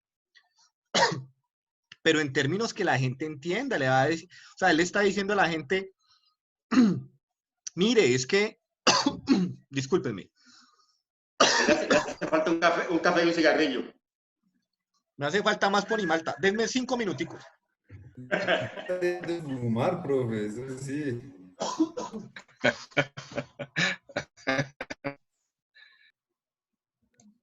Bueno, interesante o no. Apoyando, acompañando, direccionar las cosas. Bueno, lo importante es que el profe es muy abierto al diálogo y eso me gusta. Escucha y cuando tiene que decirle, hay que replantear el camino, lo hace. Y sí sean por eso es que son tan amenas las charlas, porque son muy abiertas a la disertación y a él no le importa si se cumple con el texto que teníamos que debatir, leer, sacar pues adelante, sino se queda con nosotros en lo que es la cotidianidad, en lo que es la vida, para lo que estamos estudiando. Estamos Rosalba, ya llegó. Para poder... ¡Ay, ya llegó! Usted habla de eso, Rosalba, y yo me enamoro de usted. ¡Ay, de madre! Yo me voy para allá a pedirle matrimonio y hagamos pieza o lo que sea, Rosalba. No, vea, Rosalba, es que es muy sencillo, es muy sencillo. Vea, las copias no se van a ir, a usted la copia le queda. Si yo no permito que en estos espacios podamos hablar de las incertidumbres que ustedes tienen, ustedes no van a poder tener otro espacio para eso. Y el conocimiento se hace bueno, el conocimiento no. Aprender con H intermedia. Una cosa es aprender y otra cosa es aprehender. Aprehender es aferrar con el alma. Para poder que haya un proceso de aprendizaje, yo tengo que coger los elementos nuevos y pegarlos a lo que yo ya tengo previamente. Cuando nosotros estamos hablando desde la cotidianidad y cuando todos ustedes me cuentan sus bochinches personales, lo que ustedes están haciendo es asimilar el conocimiento a partir del conocimiento previo y la experiencia acumulada que ustedes tienen. Y digamos que es un método de enseñanza que me parece fundamental. Entonces, Luis Eustorgio me va a hablar desde su proceso y sus chicharrones ambientales. Y Luis Fernando me va a hablar desde sus vainas aburridorcísimas de empresas. Entonces, cuando se hace esa posibilidad de la conjugación, ahí digamos que hay mucho más aprendizaje. Y la otra cosa que es fundamental es el conocimiento compartido. Eso tiene un nombre en pedagogía que ahorita no tengo ni idea cómo se llama. Pero es la posibilidad de que generemos aquí el aprendizaje de ustedes hacia mí y de mí hacia ustedes. Ay, sí, no, esta vaina se vuelve muy aburrida. No, yo quiero que hagamos visita de café. Pero bueno, me encanta que les guste el método. Me encanta que les guste porque a mí me gusta mucho esta clase con ustedes. Esa posibilidad de intercambio y la vehemencia que ustedes tienen para intercambiar sus dudas o sus opiniones o lo que sea. Profe. Desde lo que estaba pensando ahora, creo que la apuesta ético-política que nos propone la universidad desde el pensamiento de color, eso extendido también a lo pedagógico. como la construcción de conocimiento también desde lo comunitario, desde las bases sociales, a mí me parece como, o sea, que es un enfoque que es necesario abordar desde lo epistemológico, retomando también lo que estábamos hablando en las clases pasadas de las ecologías de saberes, o sea, que son propuestas que ya están, o sea, muy estudiadas y están técnicamente muy fundamentadas. Ya hay una cantidad de teóricos que tienen ya propuesta clara con valor científico respecto a eso. Entonces, pues a mí me parecería muy importante que o que se estudiaran esos autores, esas propuestas, y que se extendiera como más ese diálogo también hacia esas formas de conocimiento propias, la etnoeducación que nos propone la universidad, todos esos temas. A mí me gusta mucho el enfoque de la uniclaretiana porque lo digo en estos términos chabacanos, ¿no? La universidad, la uniclaretiana da antropología para perdedores y me fascina eso. El enfoque que tiene la uniclaretiana no es el enfoque que tiene la ICESI. Y parte de un supuesto bien interesante. Yo sentiría que la universidad no está formando antropólogos para que vayan y observen una comunidad. Yo siento que la uniclaretiana está formando antropólogos para que vayan y se observen a sí mismos dentro de su comunidad. Aquí no están mandando gente para que sean los grandes pensadores de la academia y que sean el señor con corbata que vaya al noticiero. Aquí están formando antropólogos para que se vayan a la tundra y al sitio donde nadie más quiere meterse, y no con una visión egoísta, no con la visión de ir allá y chuparle la sangre a la comunidad y llegar a la universidad y decir yo vi esto, sino para entender de mejor manera esas problemáticas del propio entorno y trabajar con una función social para ello. No es simplemente la generación de conocimiento porque sí, es el entendimiento del fenómeno para la resolución de problemas o para la resolución de preguntas. Señor. Usted es un problema para nosotros. ¿Por qué? Porque nos pone a reflexionar muy fuerte. Bueno, hay cosas que la venimos haciendo, pero usted es un coequipero, mano. O sea, usted como que ya se mantiene metido en los ríos, en las comunidades, en los barrios, en todas partes, hablando con la gente es uno con la sociedad, hermano. Entonces, allí pues, no sé si usted nos va a dar metodología de investigación o qué más adelante, o epistemología, no sé qué, 2, 3 o 4. No creo, realmente no creo, Luis Estorgio, porque no soy antropólogo, soy historiador, y entonces para eso necesitan que sean antropólogos en el perfil profesional. Y para que usted se ría, vea, no se lo crea mucho, yo soy enemigo del trabajo práctico. Yo soy enemigo de untarme de gente. No me gusta. Y por eso soy feliz trabajando teoría. La cosa es que más allá de ese problema que tenga del contacto con la comunidad, de untarme, más allá de eso, sí tengo muy claro que la función social de cualquier cientista social está encaminada con las comunidades y está relacionada con las bases. O sea, nosotros tenemos una función política clara. Puede que no sea una política institucional, puede que no estemos hablando de X o Y partido, pero eso no quiere decir que no haya una función política clara.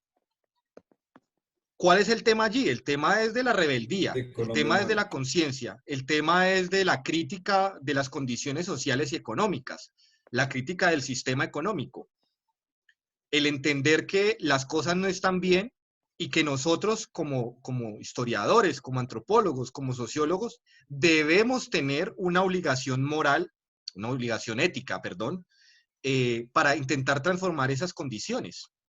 Si nosotros no partimos de allí, estamos siendo nada más y nada menos que instrumentos del mismo orden establecido. Es decir, ser antropólogo en Colombia es una cosa muy compleja porque es que nosotros no vamos a ser folclóricos. Nosotros no somos el tipo que parte del país y se va para donde están los chicharrones, no. Nosotros nos estamos formando donde está el chicharrón. Entonces, no podemos tener una pretensión simple y llana relacionada con el conocimiento. Tenemos que trascender esos espacios académicos y entrar directamente al trabajo con la comunidad.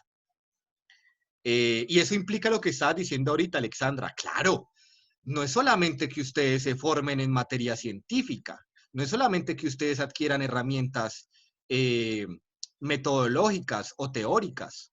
Ustedes también necesitan otro tipo de herramientas, necesitan conocimiento político, necesitan conocimiento pedagógico para transmitir, necesitan conocimiento comunicativo para poder intercambiar y para poder hablar y establecer diálogos con las comunidades.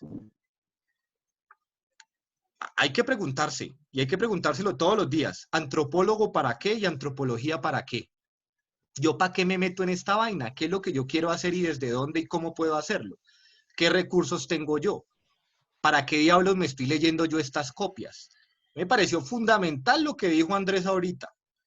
Yo noté que en estas copias no están hablando del individuo. Fantástico, Andrés, porque ya te estás dando cuenta que las cosas están mal. Y además de eso, porque no estás tragando entero. Tiene que haber una carga de beligerancia en el discurso de nosotros. No para que nos vayamos para el monte con 2 o 3 pelagatos a armar una guerrilla, que es absurdo. No. Es para que entendamos que las cosas están mal y nosotros tenemos una corresponsabilidad en eso. En el caso mío, ¿qué es lo que pasa? Por fortuna, digamos, que yo tuve una formación y unas realidades socioeconómicas que me dieron para estudiar esta vaina con tranquilidad, sin tener que estarme preocupando por conseguir la plata para el próximo semestre. Nada, muchachos, yo he sido un tipo que soy un vago. Y mucho de la clase que yo le doy a ustedes no es porque haya sido yo el más brillante de la clase. Yo me pasé todo mi pregrado fumando, tomando tinto y sentado en las bancas del patio de la universidad viendo pasar la gente y hablando de basura. Y sin embargo, ahí fue mi formación académica, el intercambio de ideas, de conceptos, reflexionando cosas. Y me di cuenta, por fortuna, que la cuestión no estaba en ser el que más lee las copias, sino de tener una posición reflexiva y una posición crítica de mi quehacer una vez yo me graduara. Si nos estamos formando única y llanamente con el fin de obtener un título para tener una salida económica, nos metimos donde no era porque pensando que nos vamos a morir de hambre. Para eso estudiamos economía o estudiamos derecho, como dijo Luis Fernando. Y siento que esas realmente son las preguntas importantes en el caso de nosotros. No es ni siquiera saber si entendimos a Levi Strauss, si entendimos el estructuralismo y el método etnográfico. Las preguntas aquí valiosas es, ¿qué puedo hacer yo? ¿Qué puedo hacerlo desde la antropología y desde mi propia formación y desde mi propia experiencia personal? Muy bien, profe. Señor. Con respeto de mis compañeros, ya lo escribí, pero tengo que decirlo, que viva la antropología prospectiva.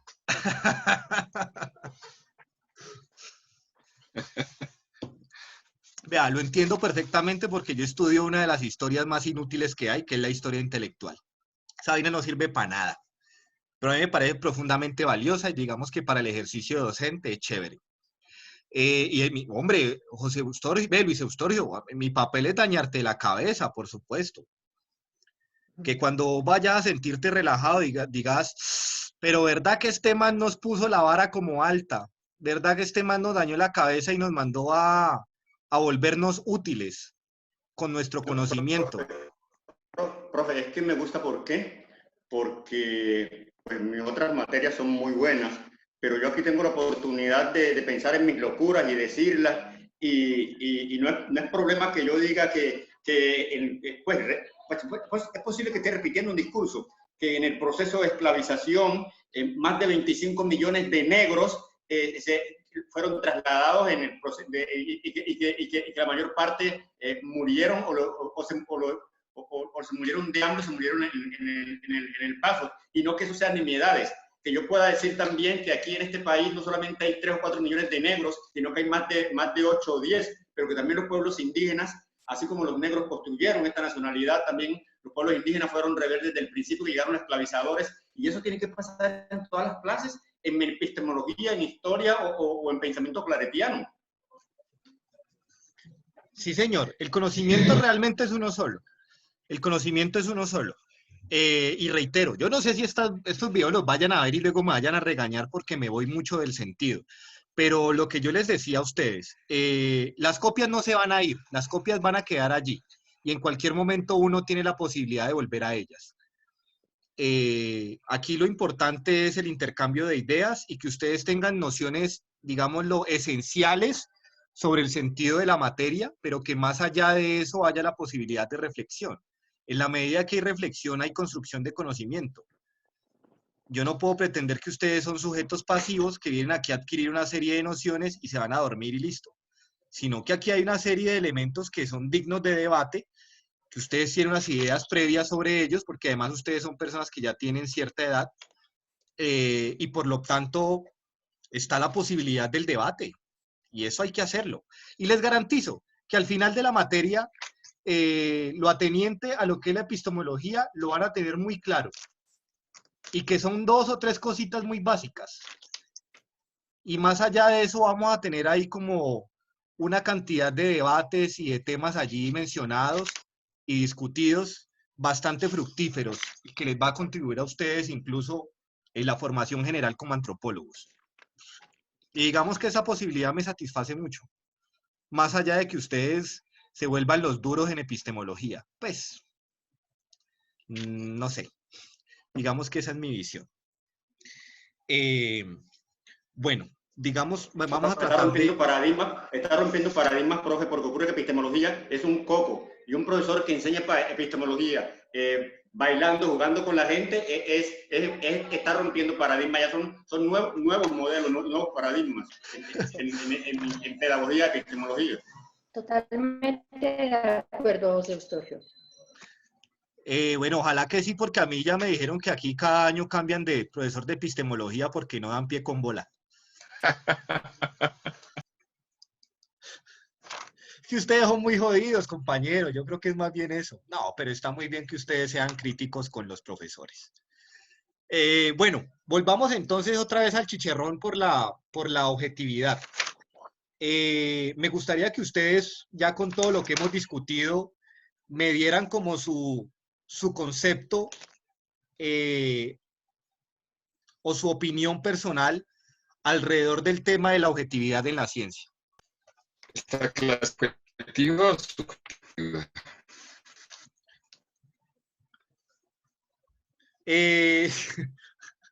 La pregunta es si es cualitativa o cuantitativa. ¿Qué, la objetividad o la pregunta? Sí, yo la cambié. Si es cuantitativa o cualitativa. Vení, repetime, porfa, Andrés, que se cortó. Ok, lo que pasa es que don Luis lo cambiaría por si es cualitativa o cuantitativa.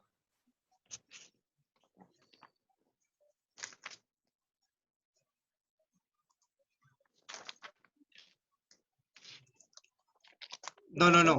Se vuelve a cortar. Andrés, fue cualitativa. Profe, yo creo que la objetividad de la ciencia está también en una base de la construcción de un presupuesto teórico y desde la pregunta de la investigación y los objetivos. Es decir, esa objetividad tiene que estar enmarcada también en cuál es el camino que el investigador va a recorrer para construir ese conocimiento. Es decir, sin la capacidad de construir un método, podemos decir así, bien puede ser social, o de la ciencia natural o las sociales, no se puede lograr un nivel de objetividad. Esa objetividad para que es la veraz del objeto, de la relación sujeto-objeto, tiene que ser a partir de una estructura sólida y profunda de un método, de una metodología de investigación. Sí, señor, tiene toda la razón, Luis Eustorgio. ¿Qué otro compañero quiere? Entonces, si hablamos ya de una metodología, esto nos va a conducir pues a algo ya certero, pues vamos a tener esa certeza para llegar a una verdad. Pero lo que decíamos ahora, entonces una verdad objetiva, más no una verdad absoluta, pero siempre llevándola pues con una certeza.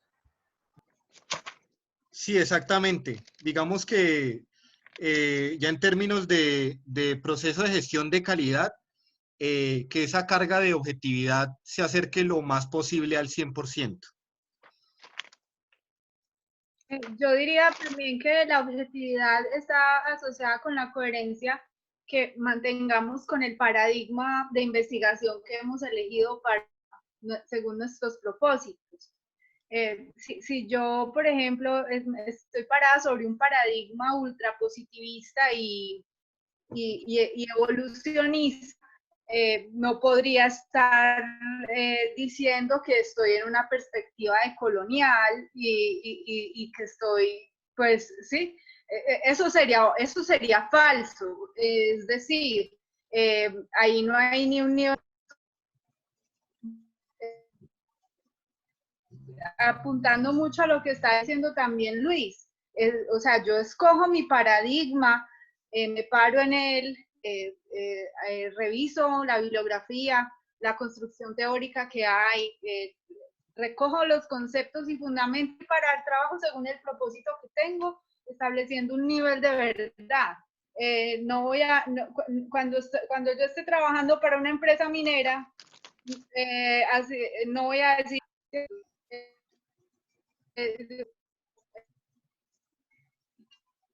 que está atravesado por también el tema, por mi posición ética, por mi posición política respecto a esto.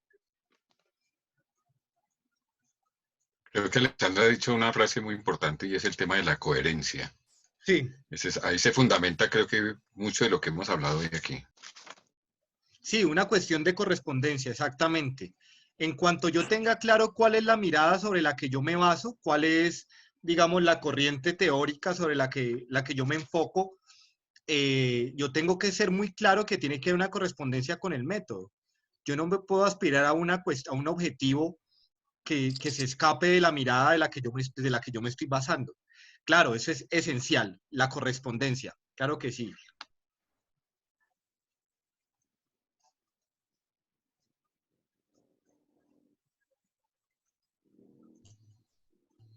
Y la coherencia también con el pensamiento, principios, valores, ética, una serie de factores que influyen allí influyen en el objetivo de la investigación, influyen en el resultado de la investigación e influyen en la propuesta de la investigación. Mira que eso es bien complejo, Luis Fernando. Sí, yo sé. Eso que estás mencionando allí, con el presupuesto científico, el cientificismo muy de las ciencias exactas,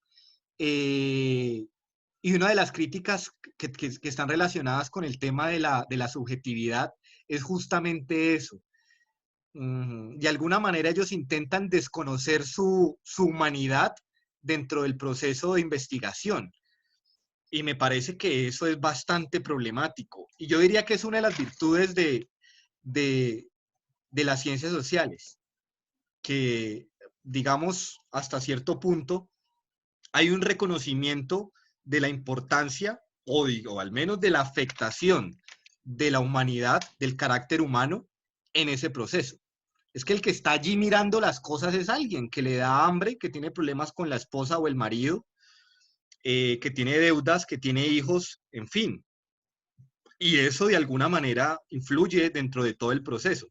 A eso ya sumémosle pues entonces las otras dimensiones, el carácter político, el carácter cultural, el carácter económico, el lugar social de enunciación de la persona.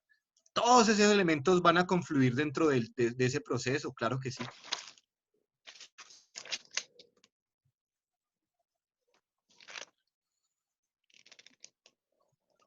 A mí me parecería también importante llevar la mirada a ese concepto de pensar.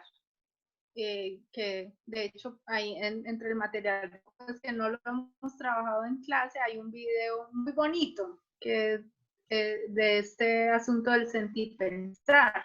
Y eso tiene como una connotación que está yendo de lo subjetivo al objetivo y viceversa.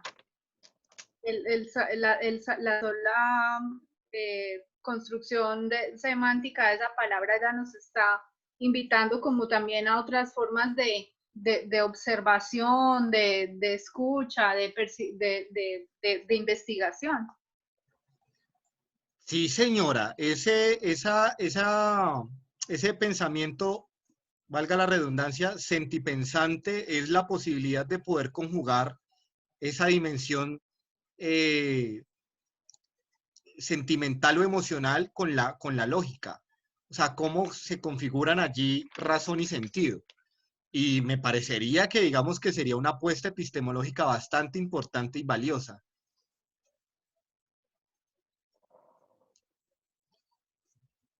De acuerdo, ahí es cuando yo refería que la generación de conocimiento es en la relación de los conceptos, la relación que se polarizan. Es decir, por lo menos en el conocimiento está el escéptico y el dogmático. Entonces, pues, obvio, la mayoría de debates, y según cómo lo leo, la mayoría de debates se han generado. ¿Por qué ventajas, o sea, cuál de las dos posiciones da más ventajas al desarrollo de la humanidad?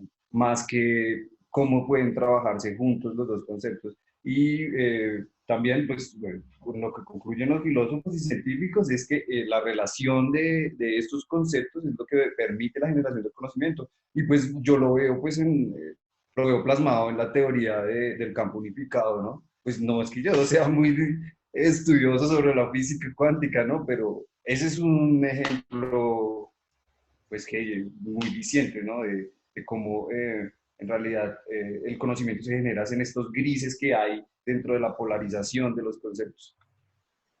Andrés, pero yo sí quisiera como que retomáramos el tema hacia lo que nosotros nos hemos enfocado y es la antropología, porque pues, esos conceptos que tú estás dando son válidos, son importantes, pero están muy dirigidos a las ciencias exactas, a otro tipo de ciencias, que si nosotros traemos esos conceptos a las ciencias sociales, pues nos vamos a enloquecer porque eso no va a poder aplicarse completamente en las ciencias sociales. Entonces aquí sí tenemos que recurrir al tema de lo que estábamos diciendo ahora, de lo que planteaba Alexandra, de la coherencia, de la consistencia, de la correspondencia, de la ética, de los principios, de los valores, y allí lo veíamos en la clase con Germán Ortiz, pues tiene que ver también mucho con la genética y con todo el tema de los tres cerebros, el límbico, el reptílico y el neocórtex. Y en la psicología se habla de los 4 estilos de pensamiento. Entonces, fíjate que si nosotros estamos metidos en las áreas sociales y en las ciencias sociales, pues apliquemos los conceptos a lo que nosotros estamos realmente enfocándonos para que podamos ir dilucidando todos esos elementos que nos permitan ser mejores profesionales, encontrar el camino, encontrar los enfoques que estamos buscando dentro de la antropología y así mismo vamos facilitando el proceso de todos. Eso es lo que quería retroalimentarte en ese sentido. Pues de acuerdo. Lo que pasa es que, por lo menos en su posición, yo veo es que pues, usted tira conceptos pues, al azar, ¿no? Entonces, y la palabra complejo, pues es como la consigna, ¿no? Entonces, yo no veo tan complejo la generación de conocimientos y tampoco veo tan complejo la materialización de los mismos. Es solamente ir al punto de inicio, entender a un filósofo, sin embargo, contradecirlo, porque la filosofía lo que quiere es desbaratar todo y no generar ninguna verdad absoluta, ¿no? Pero sin embargo, una herramienta es la ciencia para encontrar esos conocimientos. Y no podemos pues, dar como absoluta una respuesta diciendo que, bueno, los conceptos que estás diciendo son científicos. Pues claro, es obvio, porque es que de alguna manera los conocimientos que ahora nos tienen en la edad moderna, pues la ciencia. Y una de las ciencias que estoy seguro que es el idioma universal es las matemáticas. Es decir, las matemáticas sí es una ley que contradice a la filosofía, porque sí es una ley precisa, una ley exacta, con la que nos vamos a poder basar para descubrir todos los fenómenos de la naturaleza. Inclusive, la única manera en que nos vayamos a poder comunicar con los extraterrestres, si es que los hay, va a ser con las matemáticas. Entonces, no estoy tan salido del tema porque, pues, en realidad tenemos que encontrar la estructura de cómo se genera un conocimiento para poder llevar a cabo y para poder abordar un problema, perdón, y darle solución. Entonces, sí, es esencial que el antropólogo sepa de ciencias, claro que sí, total, y tenga muy claro el concepto de física, de química y pues el resto, ¿no? Ok, perfecto. No, yo creo que un poco lo que intenta plantear Luis Fernando no es tanto, digamos, el alejamiento de lo que estás planteando, sino más bien los campos de referencia que nosotros tenemos para el entendimiento de eso.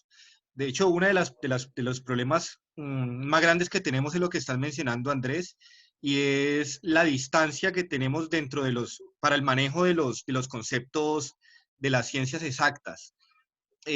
Poder entender o poder vincular, por ejemplo, un concepto como la cuestión de lo cuántico dentro de los comportamientos o de los fenómenos sociales. No es lo mismo un entendimiento de un fenómeno social a nivel macro que a nivel micro, y eso tiene que ver un poco con todo el tema cuántico, etcétera.